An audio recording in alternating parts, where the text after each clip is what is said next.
Well, there we are. Welcome to Office Hours with Aero, a LinkedIn Live event hosted by Aero leaders who care, except for Dan, about what senior living looks like. I'm here today joined by the most incredible Christie, Amy, and Dan, who are going to share a little bit with you about how they got to Aero before we jump into the metrics scorecards that Aero rolled out early last year. So, Christie, you want to kick us off?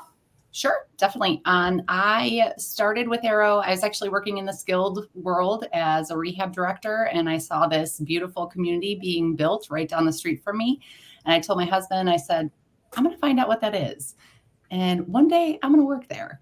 So it just so happened a couple years later, it was COVID and a building in Ohio was being built. And I'm like, I'm going to make the jump. So I went from skilled to senior living, and it was the best decision ever. One of my most favorite interviews I will always remember. Yes. So excellent. Amy, tell us your story. Great. I've been in senior living a long time. I've been in skilled, adult daycare, assisted. This building where I'm at right now, the Westbury, was being built almost in my front yard. Gorgeous campus. I'm thrilled to have been offered the position. Aero is a company that I did some research on.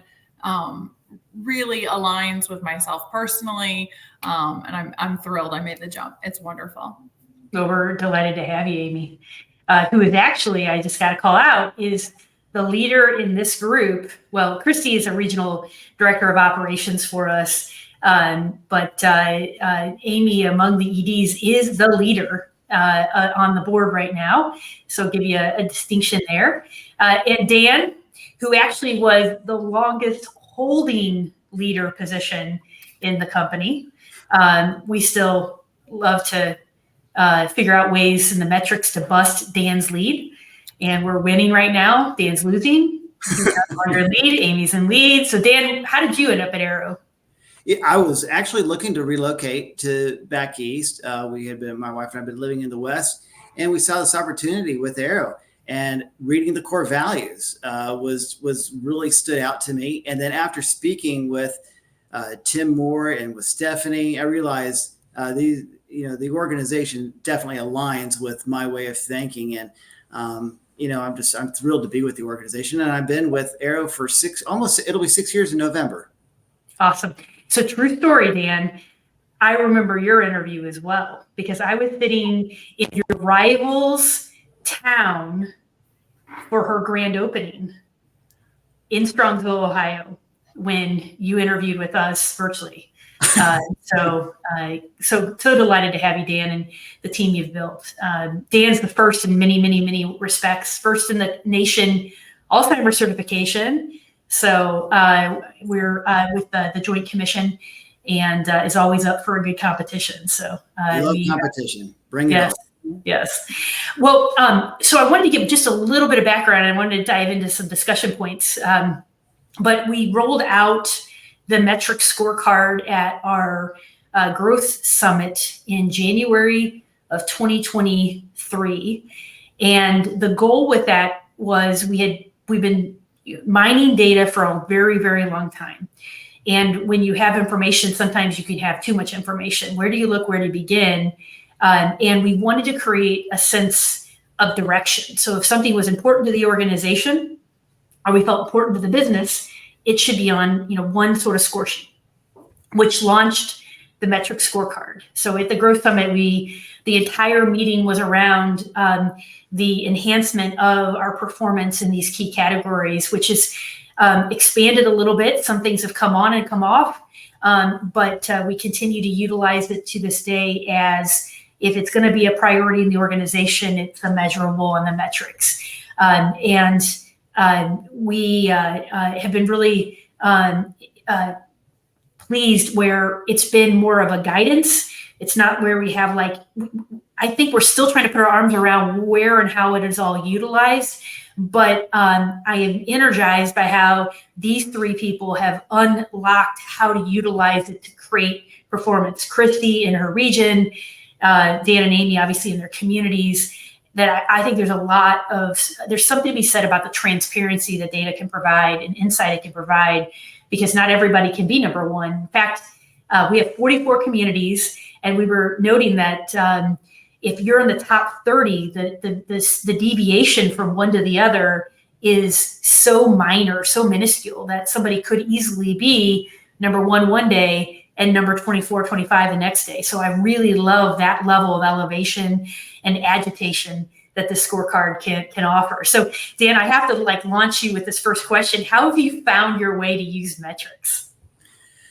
So when the metrics came out, I was excited about it, because this is a great way to be able to have benchmarks and to be able to score against those. What are the averages? And then, of course, I love the competition and having to see where we rank against the other communities. And I'll say it is great when you're number one for a long time. It is hard coming down off of that. But I did challenge a lot of communities, unseat me. And they have stepped up to that because as we're competitive as our community is, so is, I think, other communities have become competitive, and they are utilizing the data to improve. And when everybody improves, we all have to up our game. It's funny. It's like, it literally does just take care of itself. The elevation is the competition. We are our own competition. It has energized our team. I send out, the metrics, and people are like, well, how did we drop down here, Dan? What can we do to get back up? So, I think it's a wonderful tool. Christie, what about you? Because I think you've got a really creative way. Yeah. So when the metrics came out, I was super excited, because I'm definitely numbers driven, and I like to see, it might not be the big picture, but those little movements, and then all of a sudden you're there. So I pick out one or two metrics, usually the bottom two, that my communities need to work on. And we break it down to the interventions, and then we slowly track the progress of what we're doing to move those numbers forward. And it's super exciting to see the competition between not just my EDs, but my EDs and Dan, in how excited they get over seeing it as a big picture, because it's tough when you're managing so many different aspects at one time. You don't necessarily feel like sometimes you're just spinning your wheels, but this gives you a concrete path of where you're going. Yeah. No, I think you really got me thinking of it differently about how regionals could use it to motivate or understand where needs existed. And I also think there's something about when you work with executive directors. I mean, we have such great people who choose this industry, and I just feel extra blessed with the kind of people who choose to be EDs. You almost lose a sense of objectivity, because you just adore people so much that this is a way to create a very transparent, honest way to give feedback for improvement. And genuinely, most people want to be better and want to learn. So it's been really exciting. So Amy, you're a newer addition to the team, all that senior housing experience. We're just so excited to have you plugged into the organization. Tell us, how have you found your way to use metrics? So I think it's really an excellent tool to use really day to day. It's a great tool to work with department heads. It's a snapshot. It's visually easy to understand.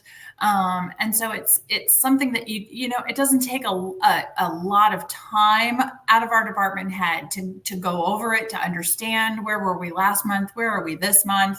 And I think that's really helpful, because everybody can feel successful, no matter what level of experience they come from, of educational background they come from. We're a very diverse industry, and our backgrounds are all over the place as department heads.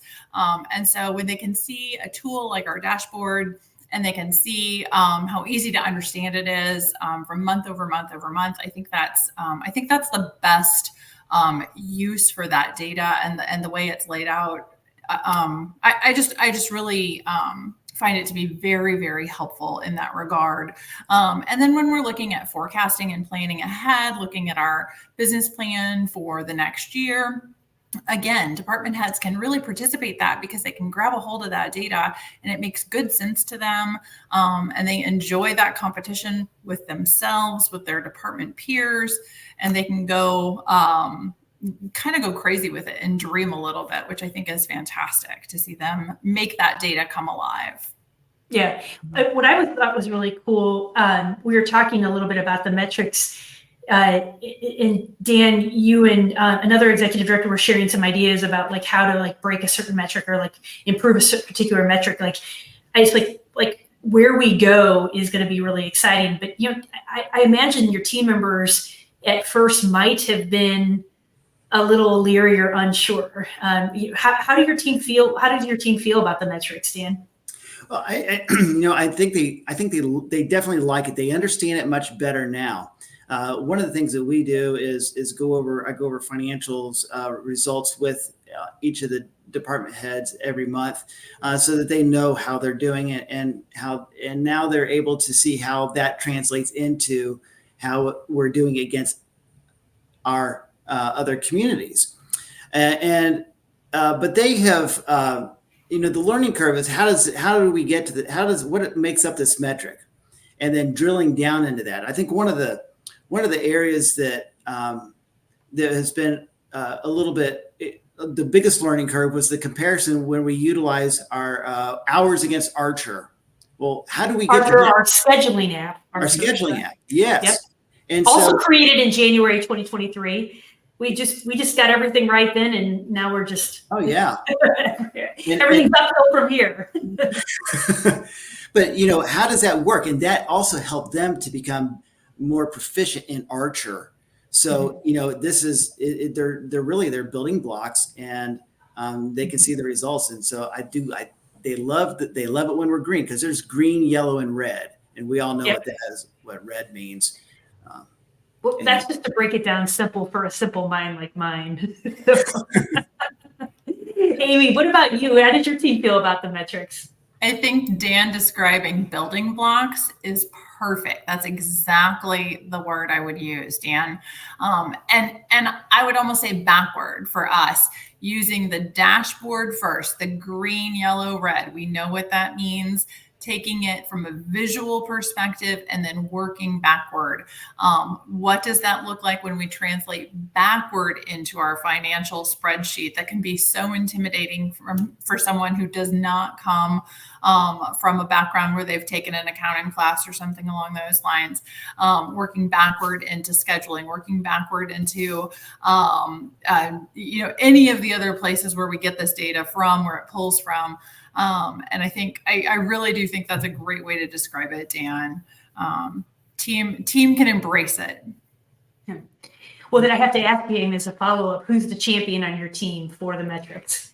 Oh, it's a huge competition around here. We've got some competitive folks. We've got culinary and wellness and bookkeeping all at each other's throats. We're really working on staffing stability around here. And so everybody's racing to the top to make sure their numbers are looking the best. So they are watching it day by day. Christie, who's your champion? Champion Bill you would call out? It alternates. I have one that, she worked diligently for 6 months, and she went from like 35 to number 6. I mean, just a big jump all at once. But I have to say right now, probably Justin at North Royalton he's sneaky. You guys better watch for him. He's coming up. He is one to watch. Mm-hmm. There's also one I would watch too. I was saying. What about you, Dan? Who would you call out? Well, I'm going to call out my culinary director and wellness. So first, the culinary director, she's very competitive. She understands numbers. She has an accounting background. It's amazing. Yes. Yep. So she's like, Dan, when can we, how do we get this? Let's do this. I've been analyzing. So she's very competitive when it comes to that. And then It is funny though. I remember having a conversation, you telling her to spend a little bit more money on her food. yes, oh yes. She loves to come in under budget. She loves the competition. She's like, we want to be number one, stay number one. Well, she influenced our food budget. You can blame her on it, because the goal with food is to spend what we expect, not under or not over. We want to be proficient in it because we think that's the quality level we're trying to strike. So that was one of my points with Dan is, tell chefs we spend a little bit more there, but there is a delicate balance. It's about staying in a center lane to be able to create that momentum. Right. Yeah. So I have to ask, Christie, I'm going to ask you first, because you're looking at metrics across lots of different communities. You're probably looking and thinking about how to use them differently. What is your favorite metric or go-to metric that you find probably the most momentum building? I think the two that I focus, it's actually two. The two that I focus on more so than the others are staffing stability and resident outcomes, because those pieces will also affect your other metrics. So if you're working on the staffing stability, it's going to affect your payroll hours, it's going to affect your agency. And then same thing with resident outcomes. If we're focusing on the wellness of our residents, that's going to in turn focus our sales on what we need in the community and build those longer term residents who are going to age in place and be able to transition through our communities. Dan, Amy, either of you have a favorite go-to? Well, I don't know. Whichever one's green is the one I love the most. But I would kind of agree with Chrissy as far as with our employees, that going to those metrics, I like to see having the low turnover affects so much and what our costs, and then the resident outcomes. But I'm having a new favorite, I think, and that's going to be the wellness drill downs. Because I love to be able to get specific on these. The more specific I can get, the better, the more I can just zone right into where our issues are. So we have a wellness risk rank that Dan's referencing that has like a bunch of different factors on the care profile of the community to various risks or variations in care in levels of care. Tied to billing, tied to plan accuracy. And it's a tough one to navigate because you think about it, I was just looking at it here. Our community in Springfield, Missouri, called the Township, is the leader there. And we actually, in this particular one, we average our top leaders are even in yellow on it, because it is the toughest one to navigate. So you're probably the trick to winning is the highest score you could possibly obtain there. And I think that one's a near impossible one to gain. Well, we picked up some tips. We picked up some tips from Township as well. I mean, with our and so it's great to be able to see and to be able to collaborate on how to improve these areas. Amy, what about you? What's your staffing stability all the way? That's something that we really focus on. It's so influential in every other metric. It really makes or breaks the success of so much of what we do. So that's really been our focus here at the Westbury. Well, I'm going to McLaughlin you guys, if you know what I mean. The right answer is the occupancy. Sales solves everything. So we can move on to the next question now that you got the correct answer there. So I have to ask, so Dan, since we talked about you've been dethroned, when you start the slide, how are you using metrics to course correct? Well, so how am I using it to course? Well, I am. I send it to all the directors. You can export this into a PDF, and I send it to the directors. And then we are looking at this in department head meeting. We're discussing these areas, the reds, the yellows, and then we're also talking about them in our one-on-ones. So that what can we do to be able to improve these areas? What adjustments do we need to make? We found that we're going in a direction, and we have to do course correction because we find better ways of doing things, and hopefully we find those quicker than the other communities are finding them, because they're going to just pull up a rank on us and jump a little bit higher in the standings. So we want to. I think you're onto something there too, because like philosophically, I think what makes this arrow or draws this an arrow is like you're not, right or wrong, good or bad. Like we're always probably course correcting. Like that's just like the nature, like much like a plane in the air facing turbulence. You just adjust to what's coming at you in the moment. I mean, I don't know if there's any other way to approach senior living, because it is like you could be, having the best day ever and the worst day the next day. It just has that, ups and downs to it. You just almost have to accept it's more how I respond and course correct. Does anybody else have anything they want to add to that?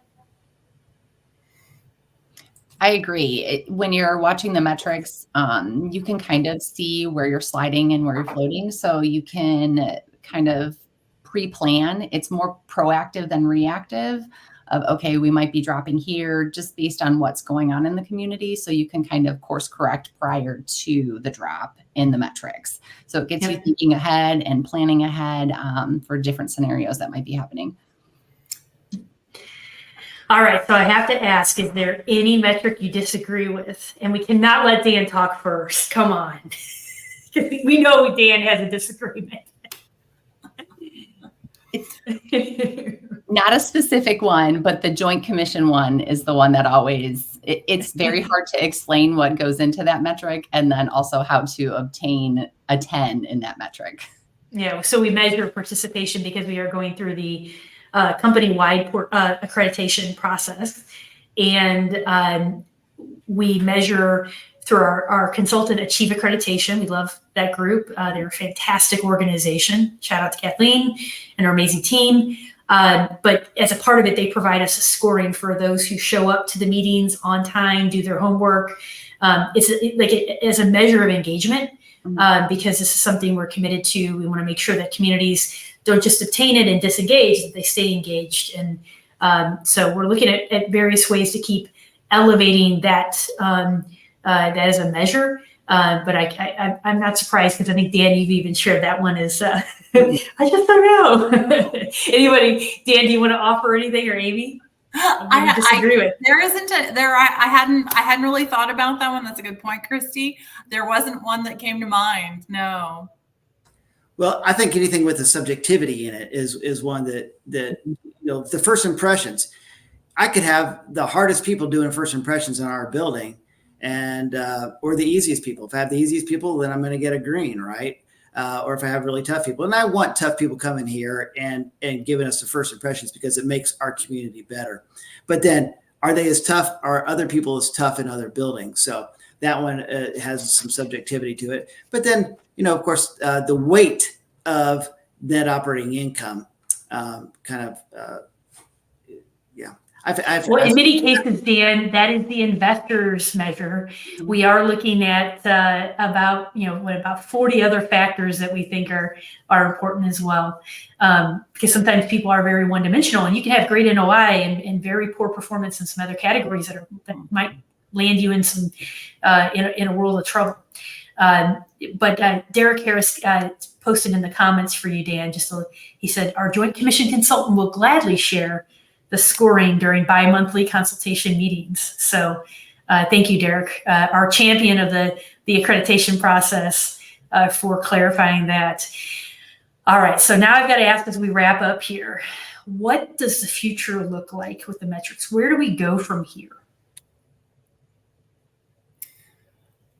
You mentioned the wellness addition, and I really would love to see a similar feature for each area of a service. Wouldn't it be great to have that for a culinary department, a plant ops department, the BOD, the multi-dimensional measure? Absolutely. Mm-hmm. I think that would be fantastic to have that unique, where maybe we could gamify it, and they could pit each other against, really bring about that competition. I think that I know in my building, and I'm pretty confident in Dan's, that would be highly successful. What about you, Christy? What do you think? For me, it's just getting everyone to utilize and understand how helpful it can be, because when you look at it, sometimes it can be overwhelming, but just kind of breaking it down and making sure the EDs understand. And then, like Dan, having the ED be able to explain it to their department heads so they truly embrace it and use the interventions on a daily basis in the community. Well, I have to add here before I let Dan finish on the future. Much of our inspiration for this was actually from a theater group in LA. We had the fortunate opportunity to work with them about 13 years ago on, they were acquiring a senior living community, a similar like heavy operating platform in their mind, because they knew the direction theater operations, kind of the future of it wasn't as bright as it once had been, and they were looking to diversify. So they had constant dashboards in back of the house to tell line staff, team, people who were at the start of their careers, it reinforcing how the team was functioning in the moment in real time. And that's kind of our destination in mind, is that can the end user not just be you or me in a leadership level, but a practical application to those who are in the field working and delivering care in the moment. There's a lot of complexity to navigate technology in this industry. And I think this could be a way to simplify or correctly motivate. And this is where AI can make a big it's learning a lot about our patterns in our operations from the score that could be really instrumental to our future. So Dan, do you want to bring us home? What's the future look like? Well, I think it's going to be more of, I agree with all of you. And I think it's going to be more of being able to measure, to be able to have these measurements in place, to be able to access that information, because people do want to be educated. People do love to have the knowledge and to understand what's going on. How is our company doing? People want to know that information. They want to know, how is my department doing?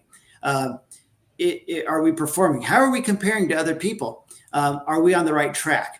And so I think that doing this, and then I love Amy's suggestion of more drill downs in the different departments. I think that is fantastic to have that. If just taking this. Putting this thing on steroids and being able to drill down in multiple areas, I think will add a great benefit and will become very useful for the future. So I just see this as something that's going to be growing, and I thank you for having this available for us. Yeah, well, I appreciate each of you that are trying to shape and transform it to continue to be a tool. But I will open up that if somebody were interested in seeing how we're measuring or what we're measuring, we'd certainly be willing to share that with you. If you drop us an email, we will, or a note on LinkedIn, we'd love to share some of that structure, because I do think that what's going to make this industry better for everyone.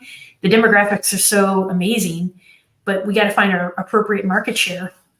And I think it's going to be being better at what we do really will be the difference in that. And this is, I think, a part of us trying to raise the quality standards so that we can all enjoy a better operation and a better service to seniors. So on that note, we are going to be back here next Thursday with a LinkedIn Live with Nicole, Rosa, and Kayla Bravo on unlocking the power of digital. So if you can join us next week on Thursday, folks, I think we did it.